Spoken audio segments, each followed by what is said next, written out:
My dad, again, who gets all his ducks in a row, who has probably put aside his dreams for his family, for his whole life, said to me, "You don't want to live your life with any I wish I would haves." He said, "You're going to do great." And I think it was then, not that I formulated this talk in my head, but I saw the power of people who fan your dreams. And we're drawn to them, because we love when someone says, "Go for it." Hi, you're listening to the Zan Tyler Podcast. When my husband and I decided to homeschool our children, one of the hardest decisions was choosing resources and curriculum. BJU Press Homeschool was the answer. My kids are drawn to the colorful illustrations and interesting facts. They look forward to their video lessons. The teachers are so creative and the special characters hold their attention. My youngest is a hands-on learner. Each of her subjects has engaging activities. The Bible and biblical principles are woven throughout the curriculum. It's not just a verse here and there. It's in the illustrations, the stories, the example problems. BJU Press has all the core subjects we need for kindergarten through 12th grade, and some fun electives too. They give me the freedom to choose what's best for each of my kids. A full grade kit with distance learning videos for one. For another, I'm going to teach most of the subjects and use videos just for math. BJU Press Homeschool has made it possible for me to be a wife, a mom, and an educator. Today, I'm so excited to introduce you to one of my longtime friends, Todd Wilson. Todd and I met somewhere on the homeschooling speaking circuit years ago, and we've just been best buds ever since then. Todd is the father of 8. He's a podcaster, author. He's really just an amazing person, and he's also hilarious. So join us today as we talk about not being a dream killer, but a dream builder in your children's lives. And you might learn how to build a jetpack engine along the way.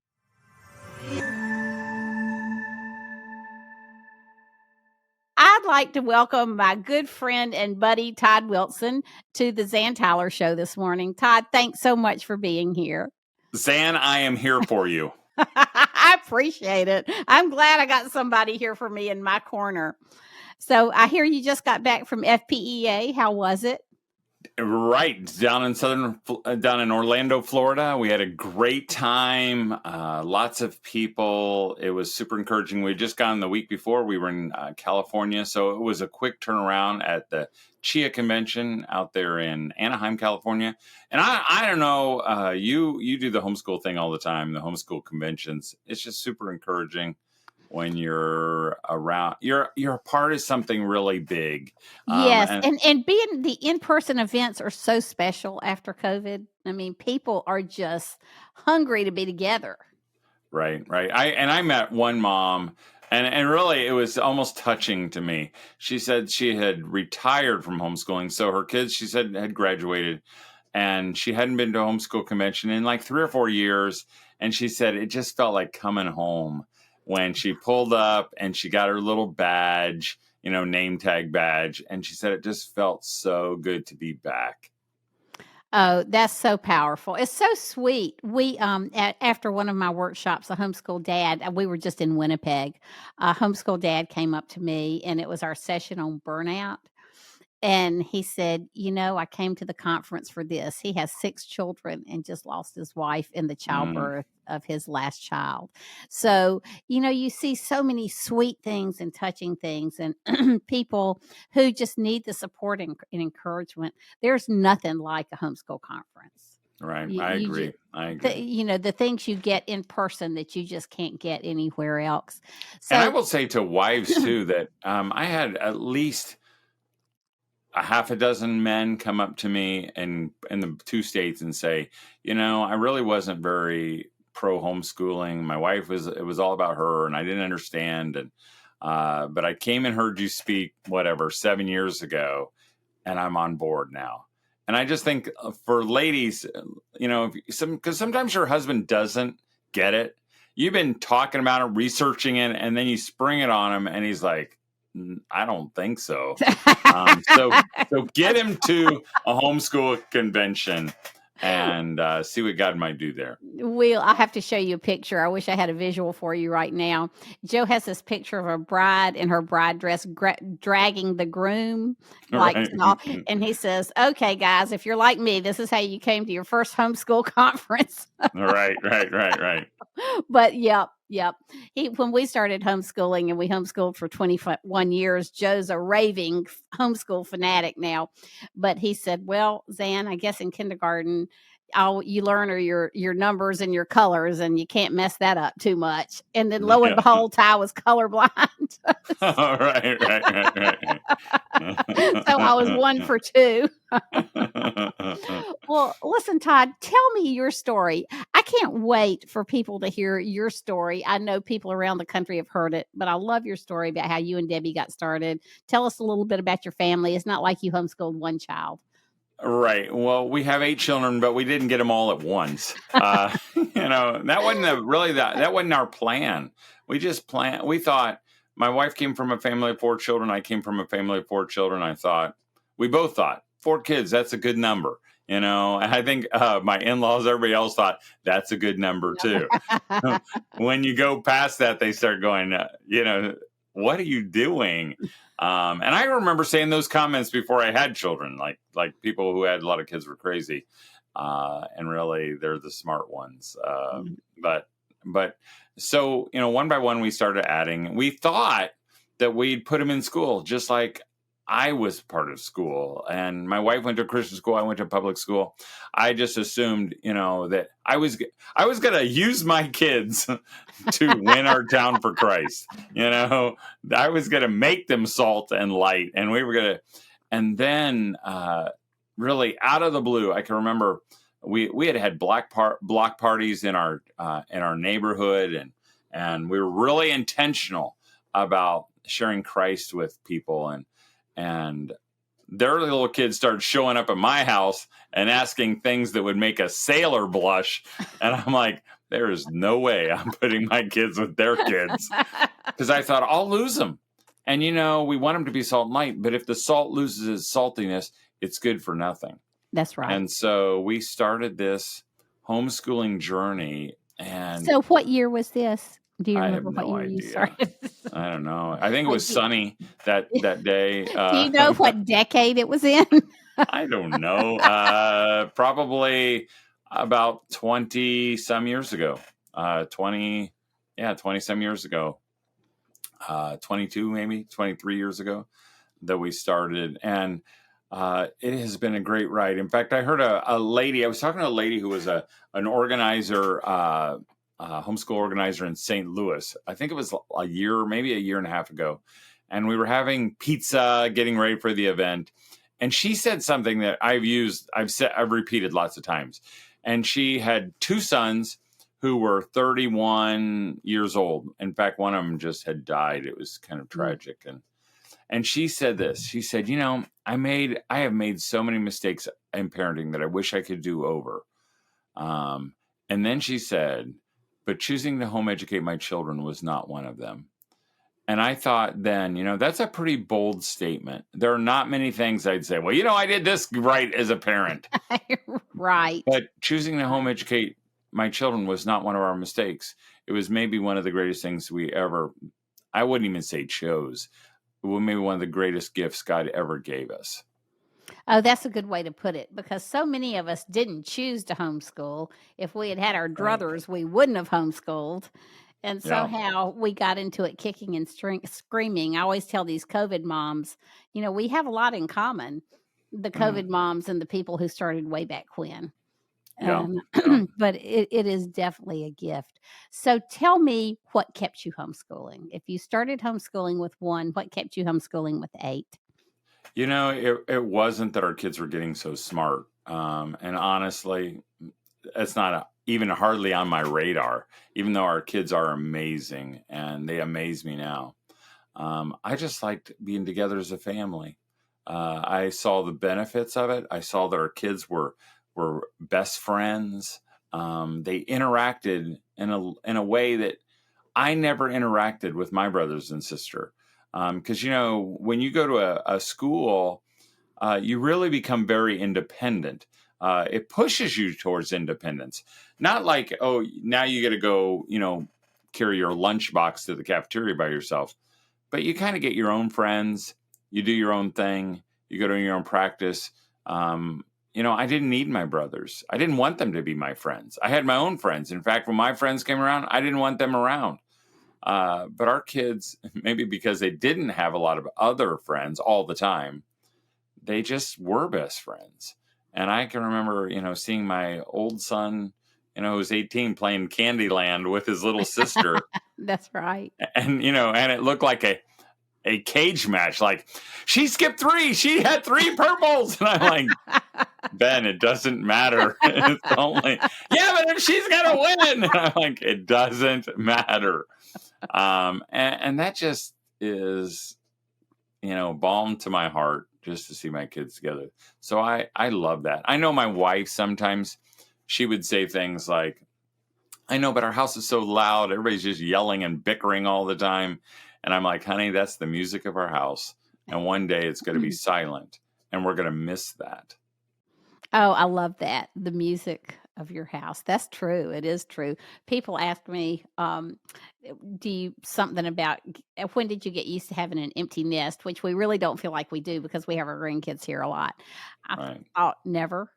I miss my grown kids every day. I miss that music.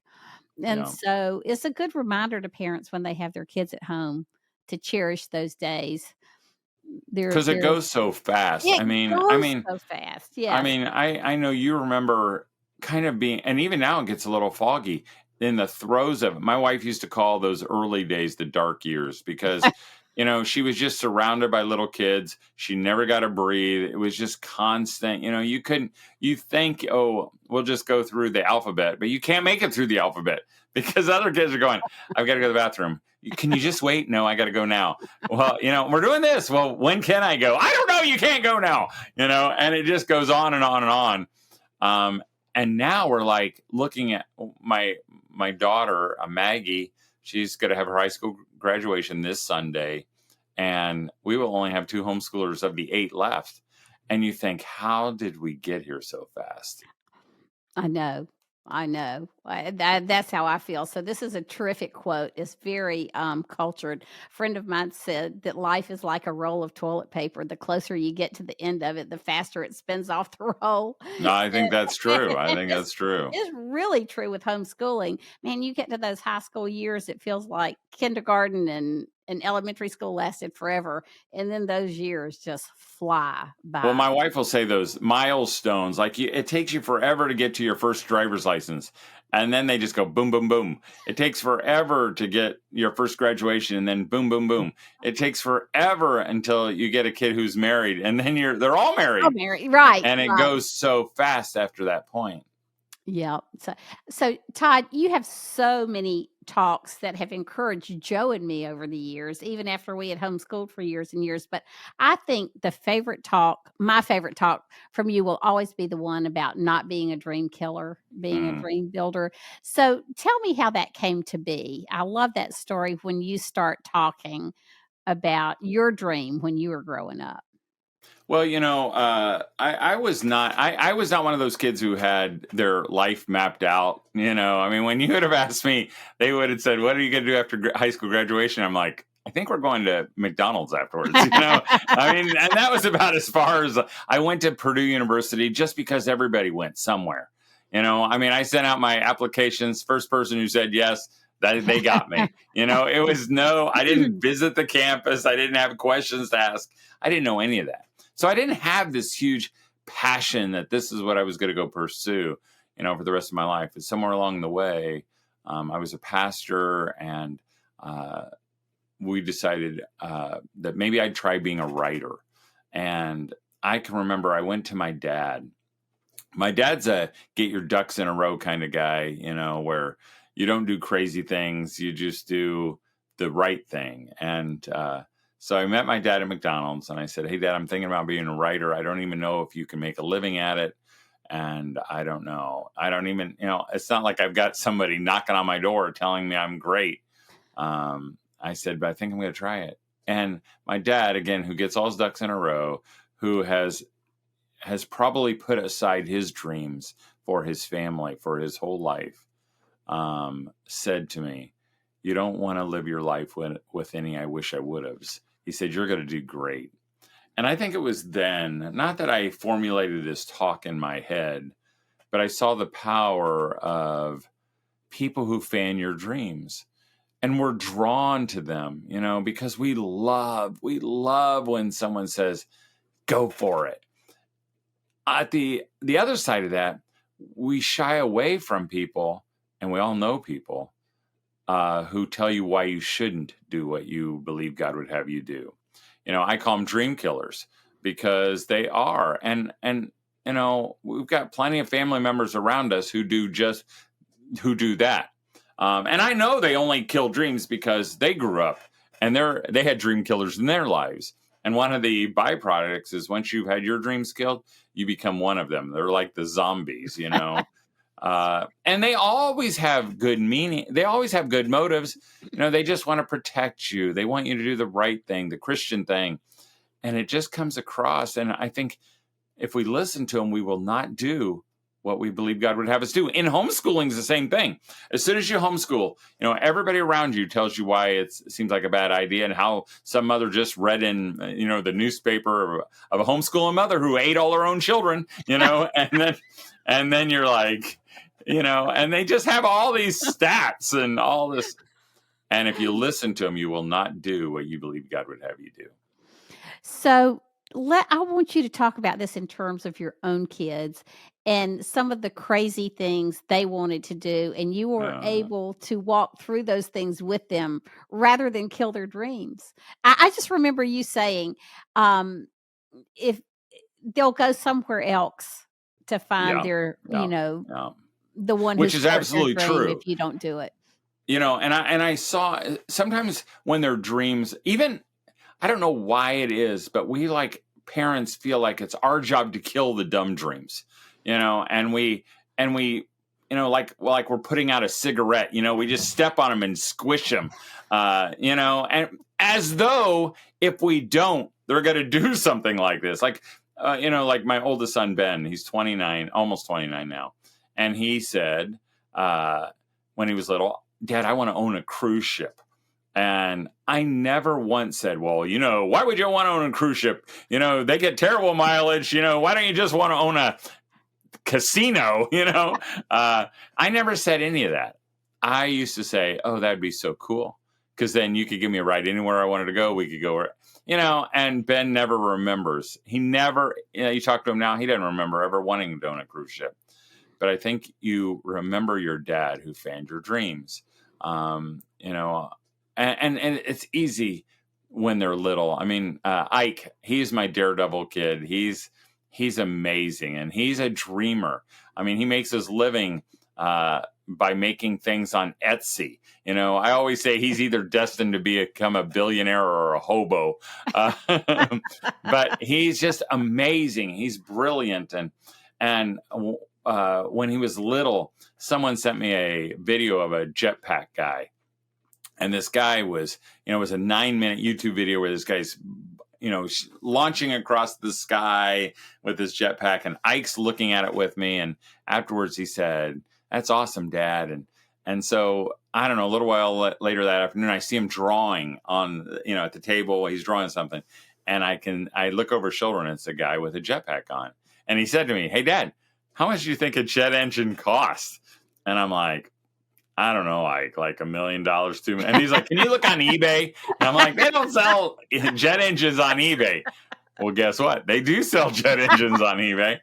In fact, you can build your own jet engine for materials less than $200.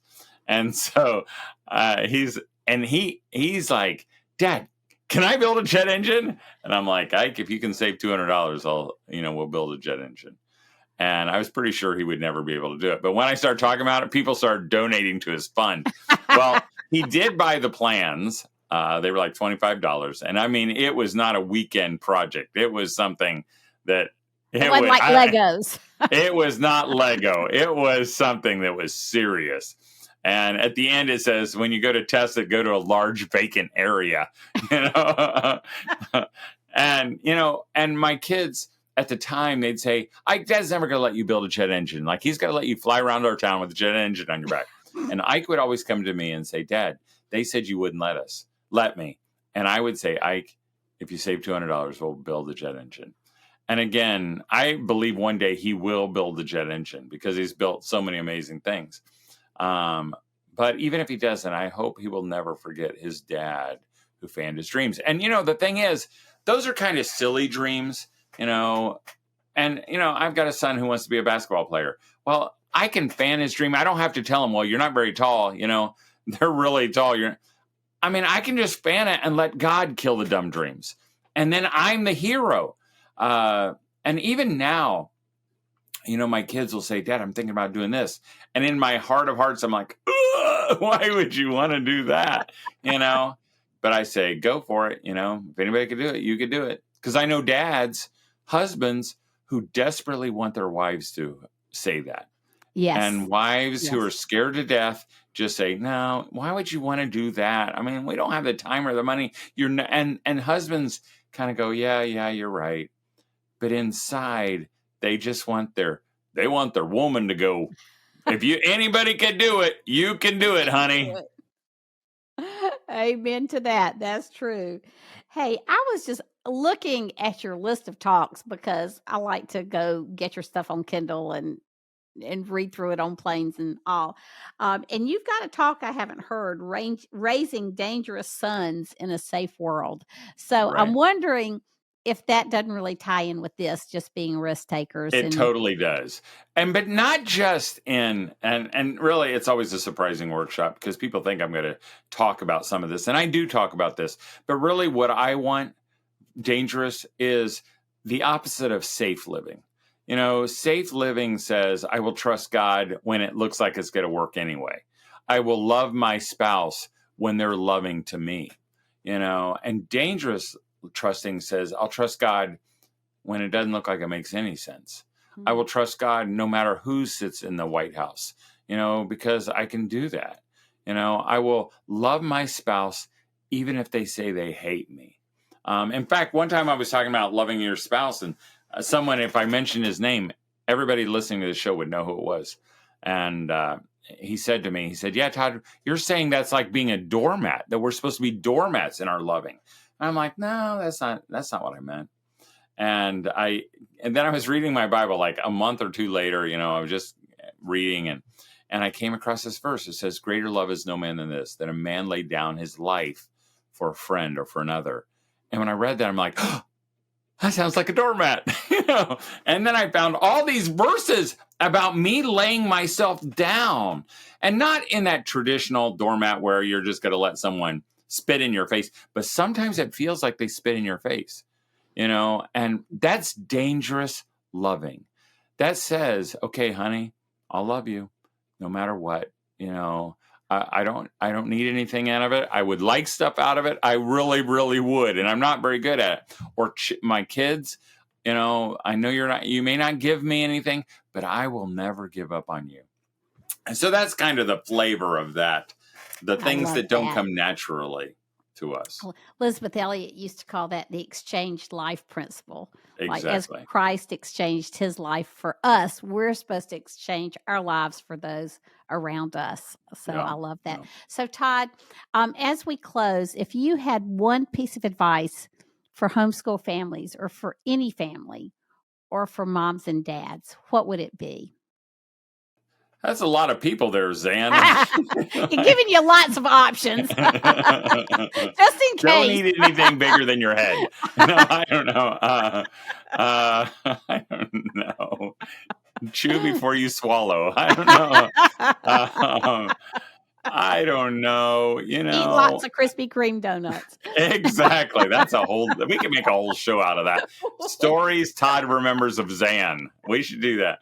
If I was going to have to give one bit of advice to everybody that you mentioned, which is pretty broad, I would say don't grow weary and stop. I know because as I talk to people, and you talked to them too this past weekend, in Winnipeg. I talk to the same ones in Florida or in California. Mm-hmm. There's just a lot of moms and dads, homeschooling moms and dads, husbands and wives, whether you homeschool or not, everybody that you mentioned, who's just tired. They're tired of trying. They're tired of not being loved. They're tired of the battles that go on all the time. And, the Bible says that if we don't grow weary and stop, there's a reward out there. I don't know when the reward comes, but I know that lots of moms and dads, husbands and wives stop. And then the reward you don't get the reward. You have to kind of make it through.